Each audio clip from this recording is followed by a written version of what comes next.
What's going on, my PT peeps and my Walking Dead family? Welcome to the PT channel. I'm One Eye Bri, back to talk about The Walking Dead Season 9, Episode 3, and some Easter eggs, callbacks, and some cool things that we saw in the episode. Obviously, spoiler warning to Season 9, Episode 3. If you haven't seen it, we're going to discuss it. And really, spoiler warning of The Walking Dead in general. I don't want to ruin anything for you, and I don't know what you know and what you don't know. But I thought Episode 903 was very good, and there were some interesting things that I caught in the episode. Maybe you caught them, maybe you didn't. But as always, let me know your thoughts, post your comments below, and become a valued member of the PT channel and our Walking Dead family by hitting that subscribe button if you haven't already. Photo credit and info credit to these fine folks right here. Just giving credit where credit is due. Now let's get to it.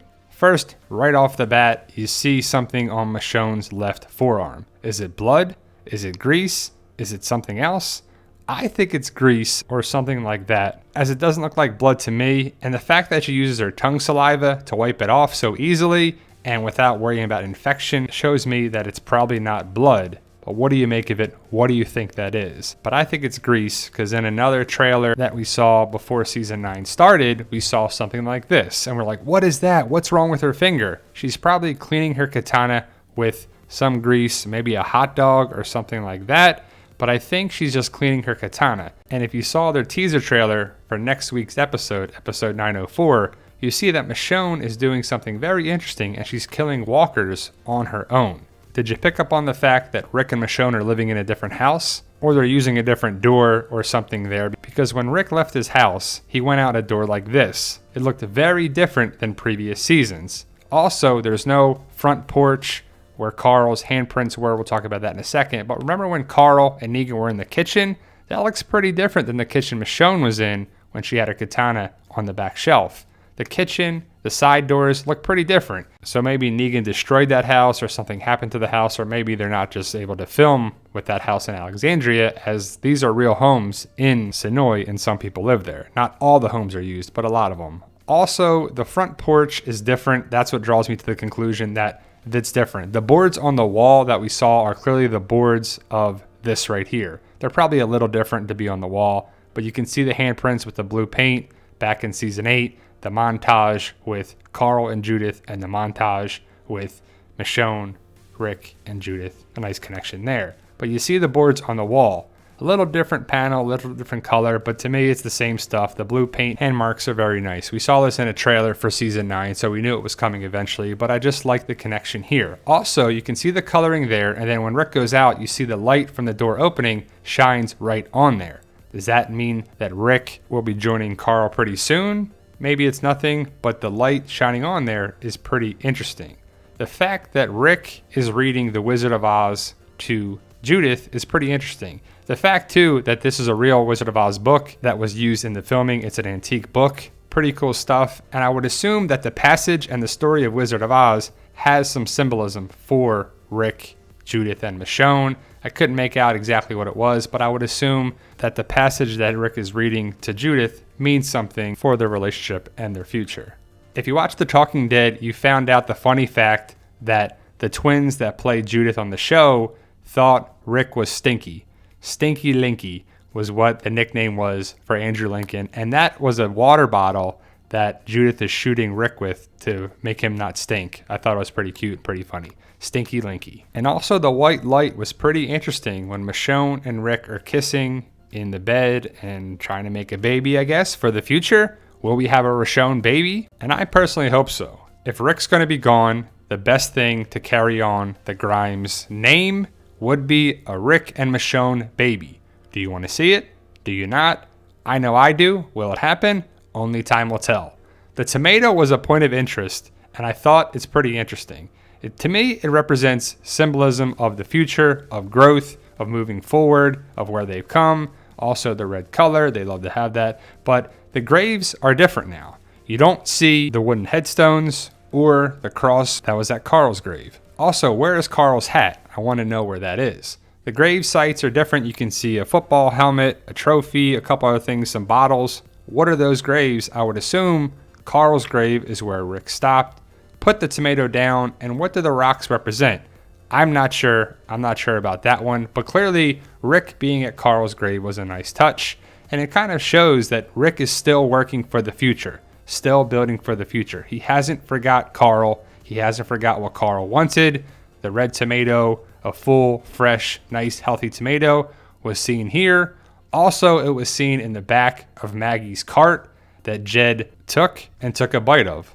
Also, we saw the tomato at the end of the episode. So I would assume that's the beginning, the future, growth, growing forward, and then put the kibosh on it. The Saviors are ruining Rick's vision for the future. The Saviors don't want any part of Rick's future. They want to be their own people. They really want to take again. They don't want to have to work for anything. They want people to give them food and all that.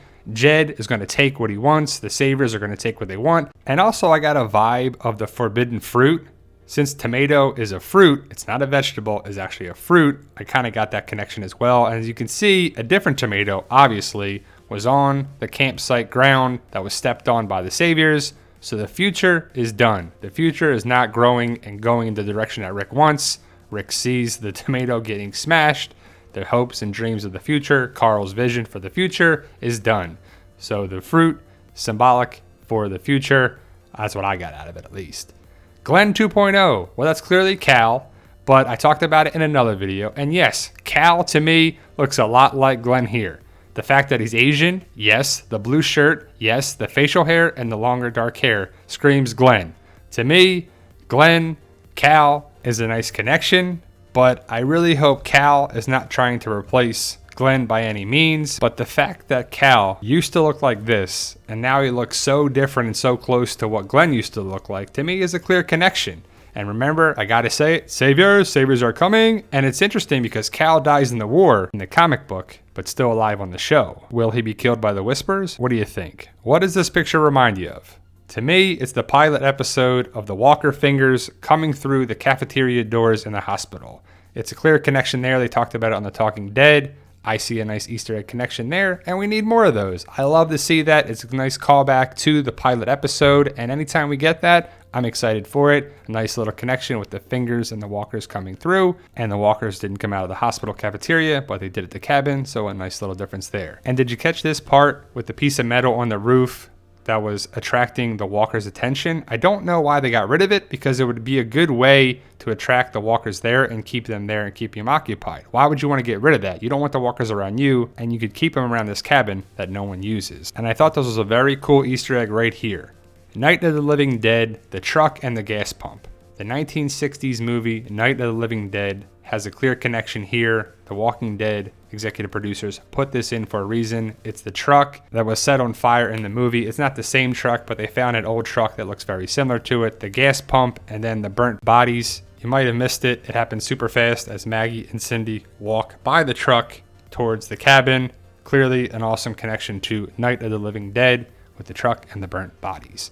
Arat, I felt bad for Arat, but Arat saying that Simon ordered the killing of Oceanside shows to me that Simon was actually way worse than Negan. And the final warning was what Simon said to Cindy's parents and group when he came back and they killed all those people, with Justin killing Beatrice's husband and Arat killing Cindy's brother. Takes me back to season 8 when Simon killed all the scavengers and probably was going to kill Jadis, but Jadis played dead. And that's probably what Simon did to Oceanside. Negan probably didn't order Simon to kill all those people, but it takes me back to season 8. And I believe that this filming location for episode 903 is the same one that they used for 712, the one with Michonne and Rick and the bad CGI deer and the carnival or fair thing that was going on.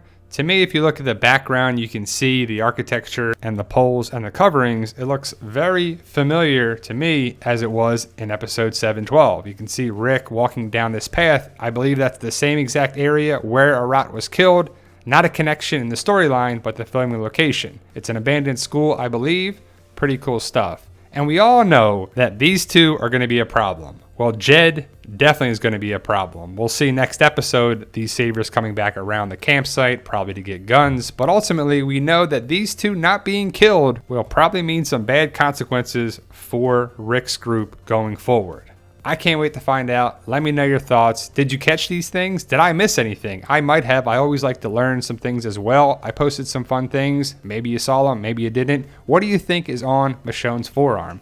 I think it's the grease that she used to clean her katana. But The Walking Dead writers and producers love to put little things in there, here and there, and then explain them, and then have a question, and then answer it, and then plant the seed, and then have it blossom into some part of the story. But like I said, guys, let me know your thoughts. Post your comments below. If you missed anything, let me know what you missed. And if I missed anything, definitely let me know. I'll check it out. I always like to learn. And if you haven't hit that subscribe button already, hopefully you will join our Walking Dead family. And remember, guys, with hard work, dedication, belief, and sacrifice, you can truly achieve your goals. Believe in yourself. You can do it.